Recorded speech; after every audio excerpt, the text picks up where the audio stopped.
Hi everyone, welcome back to another video. இன்னைக்கு நம்ம சேனல்ல பன்னீர் பராத்தா and ஆலு பராத்தா ரெசிபி எப்படி செய்யறதுன்னு பார்க்கலாம். ஃபர்ஸ்ட் பன்னீர் பராத்தா. இந்த ரெசிபி செய்யறதுக்கு ஒரு பவுல்ல நான் வந்து ஒரு 100 grams ஆஃப் பன்னீர் வந்து நான் துருவி எடுத்துர்க்கேன். இப்போ இதுல வந்து நல்லா ஃபைனா சாப் பண்ண வெங்காயம் and அதே மாதிரி கொத்தமல்லியும் நல்லா ஃபைனா சாப் பண்ணி இதல ஆட் பண்ணிக்கிறேன். நெக்ஸ்ட் வந்து இந்த ஸ்டஃபிங்க்கு தேவையான salt, கொஞ்சமா மிளகாய் தூள், கொஞ்சமா ஜீரகத்தூள் and கொஞ்சமா கரம் மசாலா இத ஆட் பண்ணி இப்போ இத நல்லா நம்ம mix பண்ணிக்கலாம். இந்த பன்னீரோட நம்ம சாப் பண்ணி போட்ட ஆனியன் and இந்த மசாலாஸ் எல்லாமே நல்லா mix ஆகணும். சோ இது நல்லா mix ஆயிடுச்சு பாருங்க. இப்போ இந்த ஸ்டஃபிங் வந்து ரெடி ஆயிடுச்சு. நெக்ஸ்ட் வந்து இப்போ நம்ம சப்பாத்தி உள்ள இப்போ நம்ம prepare பண்ண ஸ்டஃபிங் வந்து வச்சு நம்ம தேய்ச்சி எடுத்துடலாம். ஃபர்ஸ்ட் வந்து ஒரு சின்ன சைஸ் பால் சப்பாத்தி நான் எடுத்து லைட்டா தேய்ச்சிக்கிறேன். இப்போ சென்டர்ல வந்து இந்த பன்னீர் ஸ்டஃபிங் வந்து இப்போ நான் இதல ப்ளேஸ் பண்ணிட்டு இத வந்து நம்ம இப்போ ஃபோல்ட் பண்ணிடலாம்.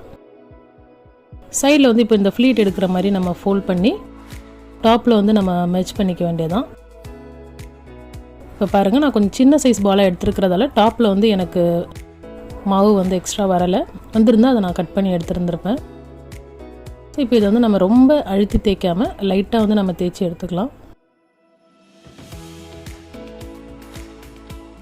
இப்போ அடுப்புல வந்து நம்ம ஒரு தவா வச்சிட்டு அது ஹீட் ஆனதுக்கு அப்புறமா கொஞ்சமா பட்டர் ஆட் பண்ணிக்கலாம். பட்டர் மெல்ட் ஆனதுக்கு அப்புறம் நம்ம ஆல்ரெடி தேய்ச்சி வச்சிருக்கிற இந்த பன்னீர் பராட்டாவை தவால போட்டு ரெண்டு சைடுமே நல்லா வந்து நம்ம குக் பண்ணி எடுத்துக்கலாம். ரொம்ப சிம்பிளான ஒரு ஸ்டஃப்டு பராட்டா இது. ரொம்ப ஈஸியா வந்து ரெடி ஆயிடும். ஏன்னா நம்ம பன்னீர் வந்து குக் பண்ற வர்க் எதுவும் கிடையாது. ஜஸ்ட் நம்ம கிரேட் பண்ணிட்டு அதுல நம்ம ரா மசாலாஸ்லாம் ஆட் பண்ணி உள்ள ஸ்டஃப் பண்ணி எடுக்க போறோம். and இதுக்கு வந்து சூப்பரான காம்பினேஷன் ரைத்தா தான். நார்மலி ஸ்டஃப்டு பராத்தாஸ்க்கலாமே வந்து சைடு டிஷ் எல்லாமே வந்து சாப்பிடலாம். இன் கேஸ் உங்களுக்கு வந்து சைடு டிஷ் வேணும்னா நம்ம சேனல்ல paneer recipes, mushroom recipes and vegetable kurma and chicken kurma, mutton kurma, beef masala இந்த மாதிரி நிறைய வந்து சைடு டிஷ் ரெசிபீஸ்லாம் அப்லோட் பண்ணியிருக்கேன். டெஃபினட்டா செக் பண்ணி பாருங்க. இப்போ ஆலு பராட்டா எப்படி செய்யறதுன்னு பார்க்கலாம். ஒரு பவுல்ல வேக வச்சு நல்லா மசிச்ச உருளைக்கிழங்கு, மிளகாய் தூள், கொஞ்சமா ஜீரகத்தூள், கரம் மசாலா, நல்ல ஃபைனா சாப் பண்ண கொத்தமல்லி தழை and ஆனியன் ஆட் பண்ணிட்டு இத வந்து நம்ம நல்லா mix பண்ணிக்கலாம். இப்போ இந்த ஸ்டஃபிங் வந்து ரெடி ஆயிடுச்சு. நெக்ஸ்ட் வந்து நம்ம வந்து பன்னீர் பராத்தாக்கு எப்படி ரோல் பண்ணி உள்ள ஸ்டஃப் பண்ணமோ சேம் as it is அதே மாதிரி நம்ம ஆலு பராட்டாக்கு நம்ம உள்ள ஸ்டஃப் பண்ணி எடுத்துக்கலாம். இப்போ சென்டர்ல வந்து இந்த பொட்டேட்டோ மசாலா வந்து நம்ம ப்ளேஸ் பண்ணிக்கலாம். நான் ஆலு பராட்டா வந்து கொஞ்சம் வந்து பெரிய சைஸா தான் பால் நான் எடுத்துர்க்கேன். சோ அதனால வந்து எனக்கு சைடுல இந்த மாதிரி ஃப்ளீட் பண்ணி எடுத்ததுக்கு அப்புறமா மேலே வந்து எனக்கு கொஞ்சமா எக்ஸ்ட்ரா வந்து மாவு இருக்கு. சோ இந்த மாவு மட்டும் நான் பிஞ்ச் பண்ணி எடுத்துருவேன். நீங்க கொஞ்சம் சின்ன ரோலா எடுத்தீங்கன்னா உங்களுக்கு வந்து எக்ஸ்ட்ரா மாவு வந்து மீறாது. நீங்க வந்து அத ஃப்ளீட் பண்ணி மெர்ஜ் பண்ணதுக்கு அப்புறமா கரெக்ட்டா இருக்கும்.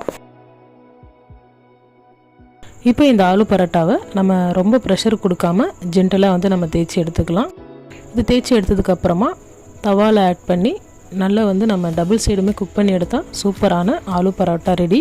நான் ஆல்ரெடி சொன்ன மாதிரி ஸ்டஃப்டு பராத்தா ரெசிபீஸ்க்கு வந்து செப்பரேட்டா சைடு டிஷ் வந்து செய்ய தேவையில்லை. ராய்த்தாவே போதும். மீன்வைல் நான் இதில் கொஞ்சமா வந்து கீ ஆட் பண்ணிக்கிறேன். நல்ல ஃப்ளேவர்ஃபுல்லா இருக்கும். and கிட்ஸ்க்கு கூட நீங்க பிரேக்ஃபாஸ்டாவும் கொடுக்கலாம். ஈவன் லஞ்ச் பாக்ஸ்ல கூட நீங்க பேக் பண்ணி கொடுக்கலாம். நல்ல ஃபில்லிங்கா இருக்கும். ரொம்ப சிம்பிள் and சூப்பர்பான ஆலு பராத்தா ரெடி ஆயிடுச்சு. That's all for today's video. இன்னைக்கு நான் ஷேர் பண்ண இந்த ரெண்டு ரெசிபியுமே உங்களுக்கு சிம்பிளா and ஈஸியா இருந்திருக்கும்னு சொல்லிட்டு நான் நினைக்கிறேன். இதுவரைக்கும் நீங்க நம்ம சேனலை சப்ஸ்கிரைப் பண்ணலனா மறக்காம சப்ஸ்கிரைப் பண்ணிடுங்க and don't forget to press the bell button. Thanks for watching.